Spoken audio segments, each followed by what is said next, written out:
पश्चिम बंगाल में पिछले 24 घंटों के दौरान 1879 नए कोरोना संक्रमित मरीज मिले हैं और 42 लोगों की मौत हुई है। देश में कोरोना वायरस की रोकथाम के लिए आज से वैक्सीनेशन अभियान की गति को तेज किया गया। पहले ही दिन देश ने टीका लगाने का रिकॉर्ड बना लिया।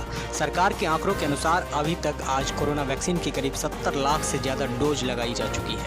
केंद्र सरकार आज से देश के हर नागरिकों को फ्री में टीका उपलब्ध करवा रही है। कुछ दिनों पहले प्रधानमंत्री नरेंद्र मोदी ने इसके बारे में घोषणा की थी। अंतर्राष्ट्रीय योग दिवस के दिन से टीकाकरण की गति को तेज कर दिया गया। केंद्र सरकार ने वैक्सीनेशन उत्पाद में से 75% हिस्सा खुद खरीदने का फैसला किया है, जबकि 25% टीका प्राइवेट अस्पतालों द्वारा खरीदा जा सकेगा। केंद्र सरकार अब टीकों को खरीद कर राज्य सरकार को खुद देगी, जबकि पहले राज्यों को भी टीका खरीदने के लिए कहा गया था। आज सुबह से टीकाकरण अभियान काफ़ी तेजी से चला। इसी वजह से शाम 5 बजे तक तकरीबन 70 लाख वैक्सीन की डोज लगाई जा चुकी है।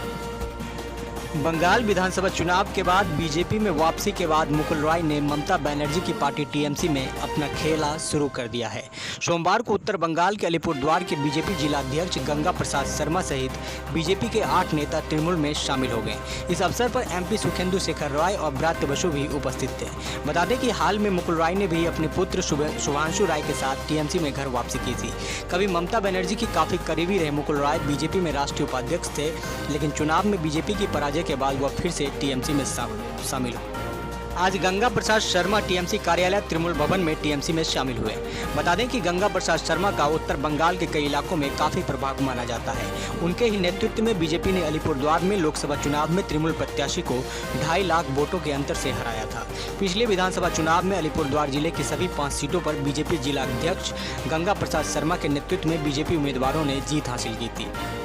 बंगाल में चुनाव के बाद हिंसा मामले में ममता बनर्जी की सरकार को कलकत्ता हाईकोर्ट में झटका लगा।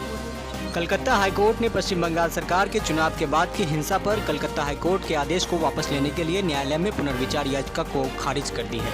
इसके साथ ही कलकत्ता हाईकोर्ट की 5 न्यायाधीशों की पीठ ने राष्ट्रीय मानवाधिकार आयोग को राज्य का दौरा करने और रिपोर्ट प्रस्तुत करने के आदेश को बहाल रखा है, जिसके तहत एनएचआरसी की टीम विभिन्न इलाकों का दौरा कर रिपोर्ट पेश करेगी। राज्य सरकार ने इस आदेश के खिलाफ पुनर्विचार याचिका दायर की थी।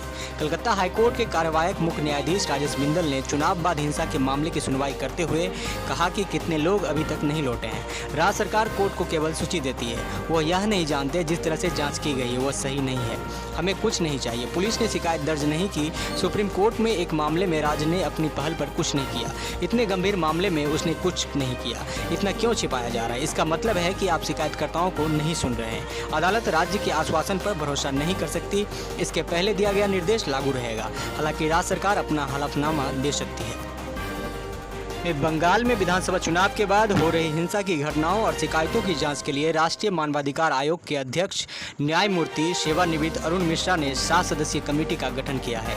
उच्च न्यायालय के आदेशों के अनुसार पश्चिम बंगाल में चुनाव के बाद की हिंसा की शिकायतों की जाँच के लिए समिति का गठन किया गया। राष्ट्रीय मानवाधिकार आयोग द्वारा जारी बयान में कहा गया है कि 7 सदस्यीय समिति में राष्ट्रीय अल्पसंख्यक आयोग के उपाध्यक्ष आतिफ रशीद, राष्ट्रीय महिला आयोग के सदस्य राजुलबेन एल देसाई, पश्चिम बंगाल राज्य मानवाधिकार आयोग के रजिस्ट्रार प्रदीप कुमार पांजा और एनएचआरसी सदस्य राजीव जैन की अध्यक्षता शामिल है।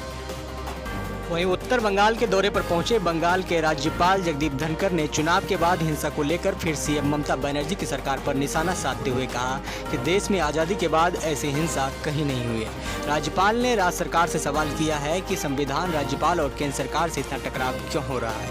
उत्तर बंगाल पहुंचने पर सिलीगुड़ी में संवाददाता सम्मेलन को संबोधित करते हुए उन्होंने ये सवाल किए। बता दें कि आज ही कलकत्ता उच्च न्यायालय ने चुनाव के बाद हिंसा के मामले में राज्य सरकार की पुनर्विचार याचिका खारिज करते हुए कहा कि राष्ट्रीय मानवाधिकार आयोग को कई शिकायतें की गई है, लेकिन राज्य का कहना है कि कोई शिकायतें नहीं मिली है।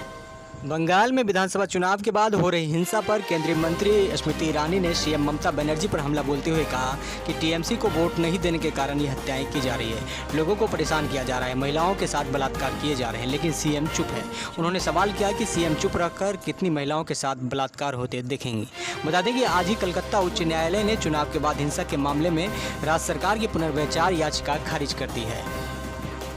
स्मृति ईरानी ने उच्च न्यायालय के फैसले को सराहते हुए कहा कि मैं अदालत का आभार व्यक्त करती हूं, क्योंकि इससे उन लोगों में विश्वास होगा जिन्हें परेशान किया गया, हत्या की गई और जिन महिलाओं के साथ बलात्कार किया गया, उन्हें न्याय मिलेगा। मैं लोकतंत्र में पहली बार देख रही हूं कि सीएम लोगों को मरते हुए देख रही है, क्योंकि उन्होंने उन्हें वोट नहीं दिया था।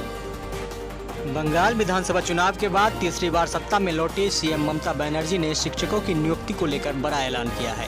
दुर्गा पूजा तक उच्च प्राथमिक में 14,000 शिक्षकों और प्राथमिक में 10,500 शिक्षकों की नियुक्ति की जाएगी।